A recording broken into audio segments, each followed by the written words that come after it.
5 de la tarde en punto, estamos en La Historia es Nuestra y a esta hora nos acompaña la presidenta Michelle Bachelet y le damos por supuesto la bienvenida a Radio Cooperativa y le agradecemos su presencia en este programa La Historia es Nuestra. Muchas gracias, Paula. Yo sé que hace tiempo que estaba invitada, así que me pareció que era una muy buena oportunidad en este momento. Muchísimas gracias por responder a nuestra invitación, particularmente en estos últimos días cuando se ha estado moviendo con rapidez, con fluidez en torno al tema de la reforma a las pensiones.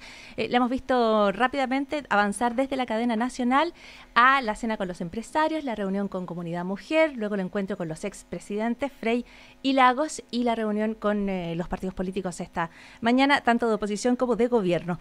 Por lo tanto, lo que se observa es un andar fluido y podría decir uno más conversado, más dialogado al inicio, en el puntapié inicial de esta reforma. ¿Es una reforma que será en un estilo distinto al de las reformas anteriores? ¿Es una lógica opuesta a la que se popularizó como la de la retroexcavadora, Presidenta? Mire, yo creo que eso siempre fue una caricaturización, porque todos los proyectos, absolutamente todos, han tenido un trabajo prelegislativo con los partidos y en algunos con todos los partidos. Por ejemplo, la reforma al sistema electoral se conversó partido por partido para mirar cómo podía hacerse el cambio del binominal y con algunos se pudo llegar a acuerdo y con otros lamentablemente no se puede llegar a acuerdo. Y la falta de acuerdo no puede paralizar a un gobierno y por tanto siempre buscamos los acuerdos en todo ámbito. Por ejemplo, antes de enviar el proyecto de reforma laboral y después durante la tramitación, nosotros tuvimos muchas reuniones con la CPC, con la CUT, con partidos políticos, en fin. Entonces, hemos dialogado. Ahora, la situación de las pensiones no es nueva. Yo en mi programa de gobierno incorporé hacer un estudio de la situación, un diagnóstico muy preciso para buscar soluciones. Y lo hicimos. Conformamos a 48 días de inicio del gobierno la así llamada Comisión Bravo. A los chilenos les encanta poner el apellido a estas comisiones. Pero es que más Bravo es un apellido ganoso para una reforma que muchísima gente quiere. Sin duda. Obviamente durante la campaña y durante estos 2 años y tanto, cada vez que voy a algún lugar, siempre hay un adulto mayor que se me acerca, que me muestra cuánta es su pensión, que me pide que le suba las pensiones. Por lo tanto, esto no es un tema que haya estado ajeno y que ahora finalmente hacemos algo. Lo que sucede es que como tenemos bastantes reformas en curso, ¿no es verdad?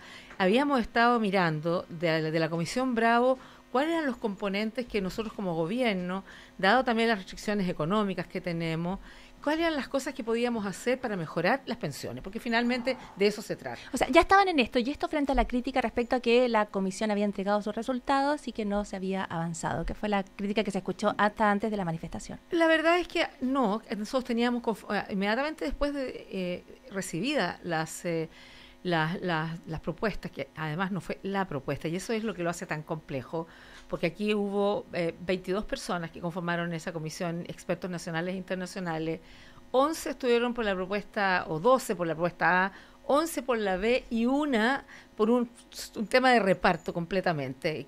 Que usted ya descarta además a usted volver al sistema de reparto. Demográficamente es impensable, tiene un conjunto de complicaciones también. Sin embargo, la propuesta que nosotros estamos haciendo, que es una propuesta gruesa, porque justamente sabemos que este es un tema tan complejo que en una propia comisión no pudieron estar completamente de acuerdo, requiere, y para que además sea sostenible en el tiempo, requiere de un pacto, y hoy día eso es lo que hemos estado conversando con los presidentes de todos los partidos políticos con representación parlamentaria, es cómo desarrollamos en un relativamente breve plazo.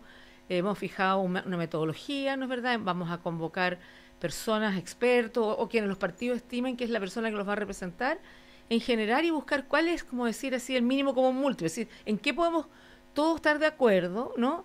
¿Cuáles son las cosas que podemos convivir? Pero el fin último, porque yo no quiero meterme en los aspectos técnicos, es que mejoremos las pensiones. Ahora, ¿qué cosas son trascendentales y por la cual yo quiero decir que aquí hay gente que cree que esto va a ser un maquillaje al sistema actual? Acordémonos que el año 81 era un sistema fundamentalmente de capitalización individual. Uh-huh. El año 2000 se introduce otro componente que es el ahorro voluntario previsional, el ABP. Y en mi gobierno anterior, en la reforma anterior, lo que nosotros hicimos fue tener un pilar de vejez y un pilar de invalidez a través de la pensión básica solidaria. Ante la pensión básica solidaria, los alcaldes, este era un tema que tenían un número que se les daba de pensiones asistenciales, que era un número pequeñito, por ejemplo, 100 por una comuna, 80 por una comuna, y que muy muy mínimo, eran como 30.000 pesos. Y lo que nosotros hicimos con la conformación de la pensión básica solidaria, en la reforma que hicimos el gobierno anterior, pero además veíamos que había otra gente que sí tenía pensión, pero que eran realmente paupérrimas, e inventamos lo que era el aporte previsional solidario que permitió elevar las pensiones. Entre los dos grupos llegamos a 1.300.000 pensionados que o tuvieron por primera vez incluida las dueñas de casa, que tuvieron la pensión de la dueña de casa, que tuvieron o por primera vez o que mejoraron sustancialmente sus pensiones. Sin embargo, las pensiones siguen siendo malas. Y eso también tiene que ver con que los salarios son muy bajos en nuestro país y con estas tasas de reemplazo que hacen que las mujeres sacan 30% y los hombres como 40% del salario, a pesar de la promesa en el 81 que iba a ser el 70% o más. Entonces, nosotros dijimos, yo pensaba, para serlo honesta, Paula, que este iba a ser un tema, dado que estamos en tantas reformas, ¿no? Sí.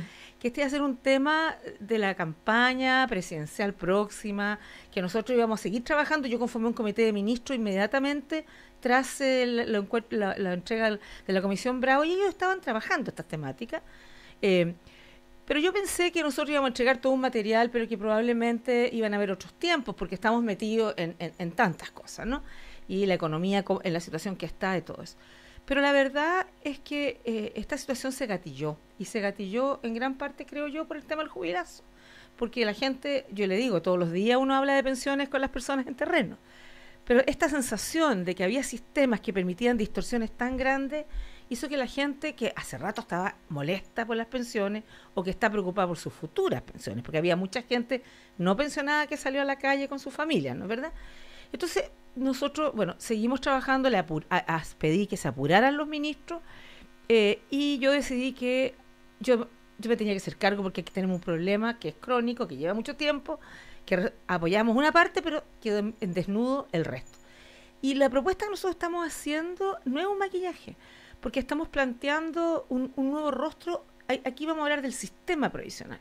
El sistema provisional antes era pensado esencialmente capitación individual, luego este pilar solidario para a los más pobres. Exactamente. Pero ahora estamos incluyendo en la propuesta un pilar solidario colectivo, que en el fondo es un pilar de reparto, que es intergeneracional por un lado, es decir, con cargo al empleador, y que eso sea intergeneracional, es decir, en la medida que vamos recaudando cuando este proyecto de ley estuviera aprobado, ¿no es verdad?, eso puede ir a mejorar las pensiones de los actuales pensionados. ¿Puedo interrumpirle aquí un momento, sí, Presidenta? Primero, porque es fascinante escucharla a usted haciendo el análisis que del propio proceso político, ¿no? Como usted dice, efectivamente las pensiones podrían haber sido un tema de la próxima campaña presidencial, pero cuando surge el jubilazo y la gente se indigna, entonces usted dice, esto hay que hacerlo ahora, hay espacio político para hacerlo ahora, me imagino que será la reflexión. Y plantea estas modificaciones que usted me está hablando del pilar de ahorro colectivo, algunos le han llamado, que es el famoso 5%. Y usted dice, tiene un elemento que es intergeneracional, porque yo voy a recibir, mi empleador va a poner un 5% más para mi cotización, pero ese 5% no va a ir para mi cuenta de capitalización individual, sino que va a ir tanto para mejorar las pensiones de aquellos que ya están jubilados, como de aquellas personas de mi generación que se jubilen conmigo, pero que no hayan tenido tanta suerte como yo, o hayan trabajado menos, o hayan tenido más lagunas. Esa es la lógica. A ver, yo quiero decirle que en respecto a este punto hay distintas opiniones en el país, ¿no? Y hoy día mismo en la reunión, aunque yo le pedí que no nos metiéramos en los aspectos técnicos, sino que más bien habláramos de cuál era la voluntad que teníamos todos de encontrar, de mejorar la situación de nuestros pensionados y de los futuros pensionados. Y yo quiero decir que hubo la máxima voluntad de todos, aun cuando obviamente algunos dijeron, sí, tenemos que decir que no nos gusta más el sistema de reparto y no queremos... ¿Cómo le dicen a usted, tenemos que salir a decir esto públicamente?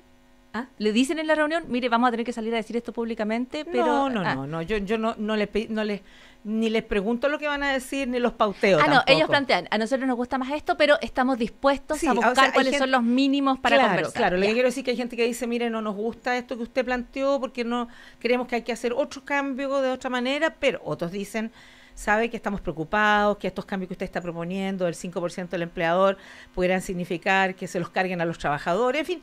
Usted se imaginará otros preocupados de las pymes, pero por eso es que nosotros queremos hacer este gran pacto y conversar con todos los sectores para mirar cuánta generosidad podemos entre todos. Yo considero honestamente, a mí me gusta más, pero yo estoy abierta, estos no son temas que estén cerrados. Yo no tengo aquí un proyecto de ley escrito que lo voy a mandar para que en el Parlamento se discuta. Aquí lo que vamos a tratar de mirar si somos capaces, cómo personas que tenemos que hemos sido electas para representar a nuestros compatriotas, y también con ayuda de expertos, de universidades, con el trabajo con los empresarios, con la CPC, con la CUT, en fin, de buscar qué hacemos entre todos, cómo todos entregamos algo para que nuestros pensionados estén mejor. O sea, todo esto es conversable todavía. Todavía es conversable, pero usted dice, dentro de ciertos límites, porque si la conversación fuera, saquémosle todo lo solidario, a partir de las por propuestas supuesto que usted que ha no. hecho. Pero usted ha dicho, a mí me gusta más, y se interrumpe en ese momento. ¿Qué es lo que le gusta más? A mí lo que más me gustaría es que esta nueva fórmula sea de solidaridad, justamente en esto de con los actuales pensionados y con los futuros pensionados. O sea, esto que yo el le decía, concepto solidario fuera básico. De que este 5% que va a pagar mi empleador por cada una de mis cotizaciones fuera solidario. Sí, pero eso no está cerrado, como digo, porque uno tiene que evaluar efectivamente si hay riesgos de que esto se pudiera traspasar a los trabajadores. Entonces, claro, los incentivos, de qué manera va a jugar con el resto del sistema. Ahora, pero Presidenta, en ese aspecto a mí me gustaría preguntarle, porque yo he visto mucha discusión hoy respecto a un montón de cosas, pero particularmente sobre el 5%. Sí. Si esto es un impuesto o no, o si las personas lo van a recibir en su cuenta de capitalización, que es individual, o si lo van a disponer para que sea más bien de reparto. Y yo aquí le quiero preguntar respecto como a la política de estas decisiones, que es un poco la política de sus reformas, que de alguna manera lo que está enfrentada es una lógica de esfuerzo individual versus una lógica de bienes públicos compartidos. Y parece que el país no hubiera tomado muy bien una decisión respecto a eso. Pienso que es la misma discusión en la reforma educativa en torno a los padres que tenían los niños en colegios subvencionados, que a lo mejor no querían esperar que se mejorara la educación pública porque preferían pagar ellos un poco más ahora. ¿Usted siente que esas son las parte de las tensiones? Efectivamente son parte de las tensiones. Que está vinculado también con, porque yo creo que el esfuerzo personal es súper clave y no hay ninguna reforma del sistema de pensiones que pudiera terminar con la capitalización individual. O sea, todos tenemos que colocar de lo nuestro, ¿no? Pero es cierto también, por un lado, que la gente con menos ingresos tiene una menor capacidad de ahorro, ¿no? Infinitamente menor. Y por lo tanto, si es solo pensado desde el punto de vista de capitalización individual, vamos a continuar en la lógica actual, que la gente que tenía más ingresos va a tener pensiones mejores y los otros van a terminar con pensiones de hambre, y el Estado ayudando en lo que se pueda, porque este no es un Estado que tenga impuestos del orden de los países de la OECD, donde el estado de bienestar, o sea, los ingresos pueden permitir, ¿no es verdad?, estándares mucho más altos de pensiones, de salud, de educación. Entonces, de verdad yo creo que frente a los adultos mayores, es cierto, hay que valorar el esfuerzo individual, pero también tiene que tener un componente de solidaridad y yo diría, de bienes públicos que se garanticen para todos los ciudadanos. Y esa es la discusión que es lo que algunos le llaman las mínimas garantías civilizatorias. Es bonito concepto. Y esa es la discusión que vamos a ver en los próximos días. Presidenta, ojalá que se dé esa discusión y no la discusión tan puntual de que es el 5%, que qué porcentaje va para allá o para acá, que al final pareciera que tiene otra lógica y que, o sea, está detrás lo que usted dice, pero nadie lo explicita muy bien así. Presidenta, cuando uno hace reformas, y usted ha dicho, nosotros ya estábamos en tantas reformas, es un gobierno reformista, ¿usted ha llegado al punto de pensar que no habrá manera de dejar a todo el mundo contento? De que las reformas siempre van a ser mucho menos de lo que algunos esperaban y mucho más audaces de lo que otros querían. Bueno, eso siempre sí, y con los gobiernos pasa lo mismo, hay expectativas muchas veces muy altas que jamás nadie las puede cumplir, ¿no es verdad? Pero yo soy una convencida de que más allá de que no hay nada perfecto y que además en cada uno de estos procesos hay intereses en conflicto, ¿no es verdad? Por lo tanto, y algunos quieren todo y otros y encuentran que todo es poco o tarde y otros quieren no cambiar nada. Eso es en nuestro país, en muchas partes. Más allá de eso, yo soy una convencida, por lo menos el espíritu que a mí me ha animado, es que muchas de estas reformas no se van a notar mañana, ¿no? Sí, el próximo año los profesores van a recibir por lo menos un 30% mejora en su salario, y esa cuestión se va a notar, y van a tener un 30% de horas no lectivas, o sea, hay cosas que se van a notar en el corto plazo, pero probablemente la calidad de la educación va a demorar un poco más, porque implica un conjunto de otros procesos que están llevándose adelante.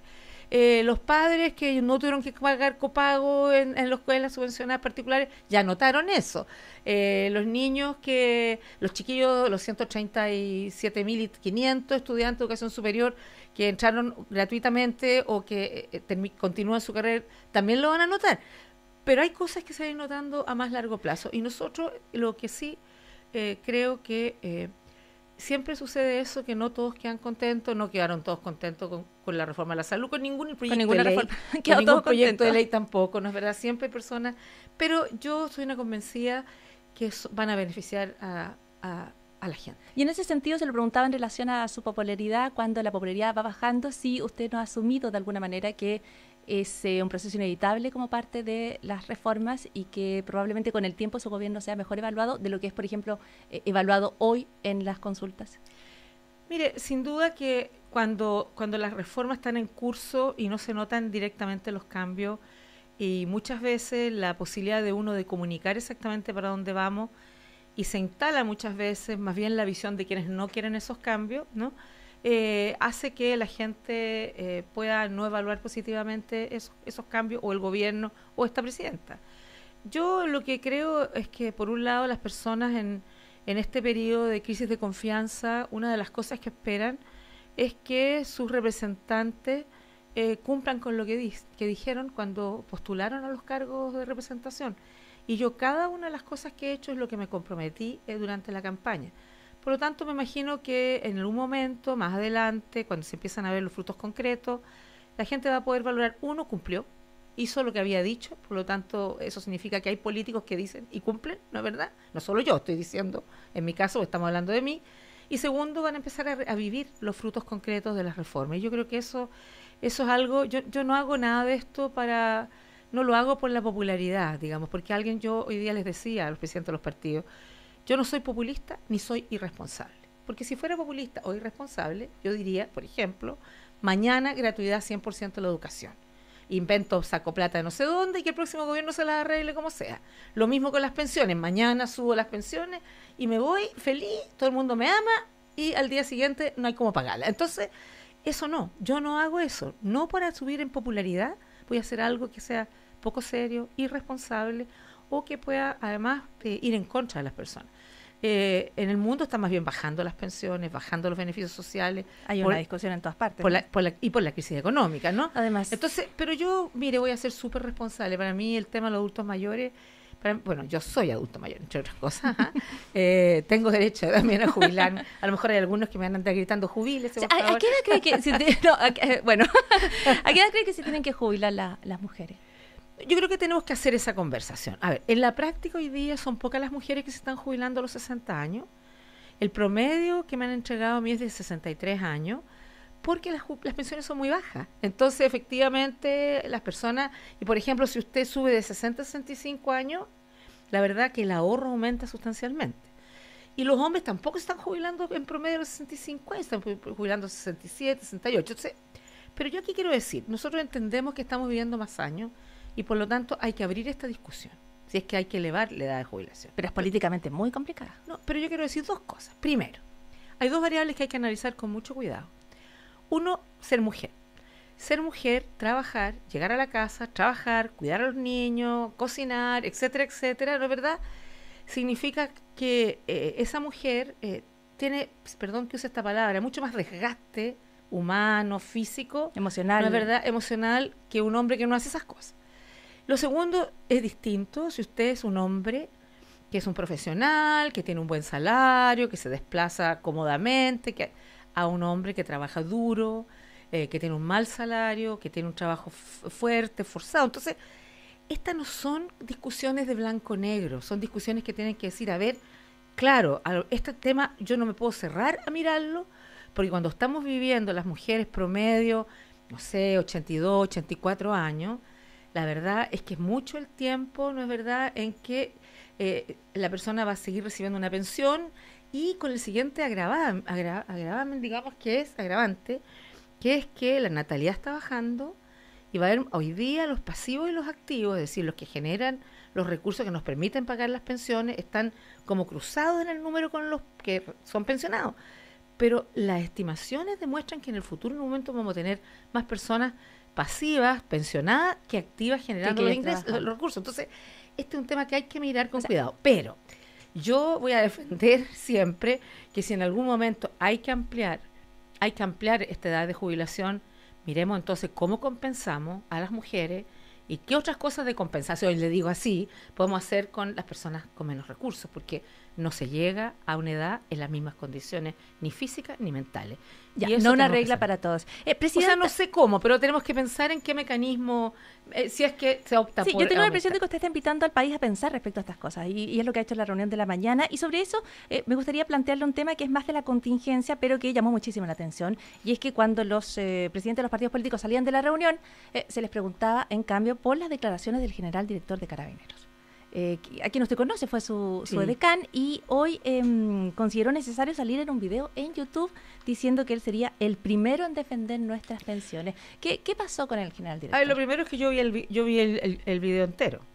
Ese fue un video institucional donde él estaba hablando de temas de bienestar sobre una asignación de riesgo, el bono de riesgo que no se lo habían estado pagando, pero que él hizo los trámites y que ahora se va a pagar y que se va a pagar retroactivamente. Luego, o sea, eran como 7 cosas concretas de Carabineros, institucionales, y al final sé que hay cierta preocupación por lo que se ha dicho con respecto a la eventualidad de cambio del sistema de pensiones. La verdad es que no conozco ningún proyecto a este respecto, pero sepan ustedes que sin duda yo los voy a defender. Mire, eso pasa siempre. Cuando yo era ministra de Defensa, y esto era además una cosa institucional, no fue una cosa pública. Cuando una ministra de Defensa... Pero en YouTube es público. ¿Ah? No, es que no quedar en YouTube. Lo subieron después. No, alguien lo subió después. Ya. Pero se consideró como un poco fuera de la línea. Yo presidente de partido. No, yo no lo considero así. Hasta ruido de sable, ¿le han dicho? No, pero yo creo que, ¿sabe qué? Yo creo que de nuevo es como no entender cómo funcionan algunas cosas, porque yo quiero decirle que yo como ministra de Defensa o el ministro del Interior, no me cabe la menor duda, cada vez que uno va a analizar un tema se junta con los actores involucrados, porque lo que sucede aquí es que, por ejemplo, el caso Fuerzas Armadas, Fuerzas de Orden y Seguridad, ellos tienen carreras profesionales completamente distintas del resto. Entonces, discutir sobre las pensiones en abstracto es una cuestión que no tiene ni un sentido, y los que conocemos del tema sabemos que cualquier temática que implicara cuál puede ser el sistema, tiene que partir también analizando, bueno, cuál es la carrera. Resulta que tú tienes sueldos bajos, carreras cortas, nunca vas a lograr ahorrar lo que puedes. Entonces, son sistemas distintos. Es distinto. Y eso es lo que hay que mirar en serio. Y bueno, y obviamente, cuando uno trabaja estos temas, los trabaja con la fuerza, y ellos, por supuesto, dicen, sí, o sea, yo me tocó como ministra de Defensa, y cada cual pone el planteamiento institucional, y eso es válido. Ya, o sea, no está molesta con el general No, Villalobos. para nada. Ya. Y de hecho, él salió hablando posteriormente, sí, luego, diciendo que en ningún momento, porque efectivamente no hay un proyecto. Lo que nosotros, lo que yo planteé en la cadena, de hecho, no va a tocar es que vamos a revisar todos los sistemas para evitar distorsiones. Hemos vivido la situación de Gendarmería hace poco tiempo atrás, y por supuesto que hay que revisar que ningún sistema genera distorsiones, y en el tema de las Fuerzas Armadas hay que mirar otros componentes, como digo yo, porque van ligados, van de la mano. Presidenta, Michelle Bachelet, estuvo el expresidente Lagos y el expresidente Frey ayer en La Moneda, y el expresidente Sebastián Piñera no fue invitado. ¿O no piensa conversar con él también respecto a este tema? No, por supuesto que puedo conversar con él. Lo que sucedió fue algo muy distinto. Ellos me llamaron que querían ir a verme a La Moneda y hablar desde La Moneda sobre el tema. ¿Se autoconvocaron? No, sí. ¿A La Moneda? Sí. No, manifestaron su interés de ir a apoyarme en mis planteamientos e ir a visitarme.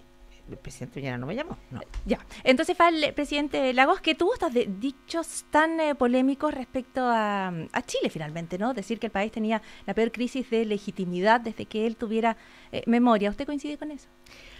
Mire, mi opinión es que efectivamente, yo lo he dicho hace mucho rato, ¿no? Este diagnóstico lo tenemos desde el año pasado cuando generamos la Comisión Engel, que hay una crisis de confianza en las instituciones, en las instituciones políticas, en las élites económicas, en las iglesias, es decir... No, hay crisis de confianza. Hay crisis de confianza, pero crisis de institucionalidad, yo diría que no, porque usted ve, los tribunales funcionan, los fiscales funcionan y están muy activos, el Parlamento aprueba leyes, los que no cumplen las leyes reciben las multas o los cargos correspondientes, el gobierno, algunos encontrarán que lo hacemos mal, otros que hacemos bien, pero funciona. Entonces yo creo que las instituciones funcionan en Chile, pero sí tenemos una crisis de confianza que puede expresarse en una crisis de representatividad, que a mí me preocupa mucho, que yo no he estado preocupada de eso, sino que ocupada desde el año pasado, trabajando a partir de la creación de la Comisión Engel y el trabajo de las propuestas que finalmente derivaron en una enorme cantidad de elementos administrativos, por ejemplo. Usted sabe que... No, proyectos de ley, o sea, veintitantos proyectos de ley. Hay mucho trabajo que sale en la claro, comisión. Lo que pasa es que cuando, yo siempre digo esto, que una vez que ingresa un proyecto de ley al Parlamento, la gente no siempre sabe lo que está pasando. Cuando sale lo promulgamos, pero no siempre se informa suficientemente. Y hay otros proyectos que yo creo que la gente se da cuenta lo potente. Mira, esta era una reforma que yo no tenía considerada. Tampoco. No. O sea, estaban todas las que tenía consideradas, más las que no tenían consideradas. Claro, porque nosotros habíamos avanzado en todas estas temáticas, pero claramente las cosas que sucedieron nos demostraron que teníamos que seguir mejorando nuestro sistema, seguir perfeccionando la democracia, separar definitivamente el dinero de la política, mejorar los sistemas de los partidos, etcétera, etcétera. Entonces, no estaba todo eso así, ese paquete tan grande considerado, pero nos pareció, mire, hemos detectado problemas, tenemos que abordarlo. Y la verdad es que muchos de ellos se van a notar, por ejemplo, sí, como se ha fijado y prontamente nosotros vamos a entregar como los instructivos que se derivan de las leyes que hemos aprobado en relación, por ejemplo, a las elecciones municipales, porque está mucho más establecido y mucho más acotado dónde se puede hacer la propaganda, qué se puede hacer, qué no se puede hacer. Es un poco lo mismo que hablábamos hace algunos minutos, lo que usted planteaba respecto a que hay cosas que se van a ir notando con el tiempo. Claro, pero vamos a llegar incluso a la pérdida del escaño si alguien no cumple. O sea, tiene medidas súper drásticas. Presidenta, y un gobierno que es audaz, que escucha a la gente, que escucha los cacerolazos. ¿Qué siente cuando escucha los cacerolazos? Bueno, yo no los escuché lamentablemente porque estaba con la visita del gobernador general de Australia ayer en la tarde y anoche en La Moneda, así que no los escuché. Yo entiendo que ese era un cacerolazo que tenía un fin específico y que la gente se exprese. Bueno, yo cacerolé en el pasado también, en los momentos entre caceroleros consideramos que era necesario hacerlo. Lo que pasa es que lo que yo quisiera es que la gente tenga confianza que estamos trabajando buscando soluciones que vayan para mejorar la vida de nuestros adultos mayores. Pero yo quería añadir una cosa en relación a esta discusión de si hay crisis institucional o política. Hay una cosa que, sin embargo, es cierta y creo que en gran medida es muy positiva, ¿no? Y es que hay gente que cree que este es un tema de liderazgo, hay gente que cree que este es un tema que se puede arreglar dando como órdenes, hay gente que cree que las cosas se pueden arreglar de manera como se arreglaban antes. Yo creo que Chile cambió y eso lo dije en mi discurso al día siguiente que volví, o el mismo día que volví, en la noche en el bosque, cuando dije que yo iba a ser candidato, dije Chile cambió. Hoy día la gente quiere otras cosas, está mucho más empoderada, hay cosas que no tolera. O sea, este es un Chile distinto del Chile hace 8 años, hace 10 años, hace 20 años. ¿Y usted estaba dispuesta a gobernar ese Chile? Porque ha sido más difícil que el primer gobierno. Ha sido mucho más difícil, pero la verdad es que es el Chile que es. Y es el Chile que justamente requiere de muchas las transformaciones, entre otras más participación, más canales. Y eso no es malo en sí mismo, siempre cuando se haga, ¿no es verdad?, de manera adecuada, pacífica. ¿Sabe por qué le pregunto? Porque muchas personas me decían, vas a entrevistar a la presidenta, pregúntale si no está arrepentida. Y yo sé que se le preguntan harto. Me lo preguntan harto. A ver. Me dicen, estaría en Nueva York la presidenta, tranquila. A ver, si usted me pregunta si yo dimensioné qué cosas como lo que pasó el año pasado iban a pasar, no, por supuesto que no la dimensioné. Tenía súper claro otra cosa, de que siempre hay más expectativas mayores de lo que cualquier gobierno de 4 años puede cumplir y que eso podía generar frustraciones, obviamente, ¿no es verdad? Pero con todo que ha sido duro, personal, familiarmente y políticamente, la verdad es que no me arrepiento. De hecho, estuve hoy día 1 hora y media a la hora del almuerzo en conferencia con Nueva York porque estoy dirigiendo un panel que tiene que ver con los objetivos del desarrollo sustentable, de cómo aseguramos la salud de mujeres, niños y adolescentes, conversando con ex colegas y trabajando porque yo estoy presidiendo junto al primer ministro de Etiopía este panel y bueno, en Nueva York vamos a tener más cosas, porque queremos mirar que todos los gobiernos del mundo se comprometan a mejorar la salud incluido el nuestro, naturalmente. Y estaba en eso. Estaba en eso, entonces, claro, uno podría decir que es otro tipo de discusión, otra temática, pero la verdad que no me arrepiento, porque creo, de verdad, puede que hay mucha gente que no comparta esto, pero estoy segura que las transformaciones que hemos estado haciendo, la verdad que van a permitir que Chile sea un país más justo, más solidario, mejor, con una mirada más colectiva. y eso siempre vale la pena, aunque entre medio uno quede como membrillo colegial, como digo yo. Presidenta, solo dos preguntas más, y una tiene que ver con lo que le decía, un gobierno audaz que responde, que reacciona, que saca adelante incluso reformas que no tenía pensadas, como usted decía, o que no tenía pensada llevar adelante inicialmente. ¿Le gustaría dar una respuesta más contundente, más efectiva a las demandas de los mapuche y de los empresarios y agrícolas que también están en el sur demandando una solución a un conflicto que se extiende por tanto y tanto tiempo? Efectivamente, yo sé que la solución no hay, lamentablemente, así como un botón de pánico mágico que resuelva el problema. Yo me voy a juntar en las próximas semanas con la mesa que se conformó hay una mesa en en la trabajo, Araucanía, para mirar cuáles son los avances. Nosotros como gobierno tenemos ciertos compromisos en respecto a eso y nosotros sabemos que la gran mayoría de las comunidades mapuches son pacíficas, pero naturalmente tienen demandas históricas que creo que tenemos deudas históricas con ellos, pero también los no mapuches que viven allá también merecen vivir con tranquilidad, con seguridad. Y esperemos que este nuevo esfuerzo, porque se han hecho muchos esfuerzos en todos los gobiernos democráticos, pueda realmente permitirnos avanzar en algo que de verdad es muy doloroso para Chile. Sobre su gabinete, yo sé que le voy a decir lo mismo que dicen sus ministros, y es que son ministros hasta que usted decide y es totalmente su decisión, pero tiene un ministro del Interior que algunos consideran un poco calladito, otros sigiloso y eficiente. ¿Qué papel le va a dar usted en lo que viene ahora y en conformar un nuevo gabinete, si es que está pensando en aquello? Mire, el ministro del Interior es un hombre con mucha experiencia política, Él ha sido mi jefe, hemos sido colegas y ahora soy su jefa. Y la verdad que tenemos una muy buena relación, hablamos todos los días, hacemos reuniones permanentemente, y él tiene toda, yo le diría, no solo la capacidad, sino la autoridad para llevar adelante un conjunto de tareas que le he encomendado. La última está así. ¿Qué aporte han sido los comunistas a su gobierno? Se lo pregunto ya estás de cierre, por la discusión en torno a que abrió su exministro del Interior. La verdad es que hay dos cosas distintas. Uno es un programa gobierno que fue trabajado desde las primarias como programa de candidato en primaria y luego fue consensuado con el conjunto de los partidos de la nueva mayoría una vez que yo fui electa como la candidata de la nueva mayoría. Y ahí estuvieron todos. Y el programa que salió es el programa que todos acordamos.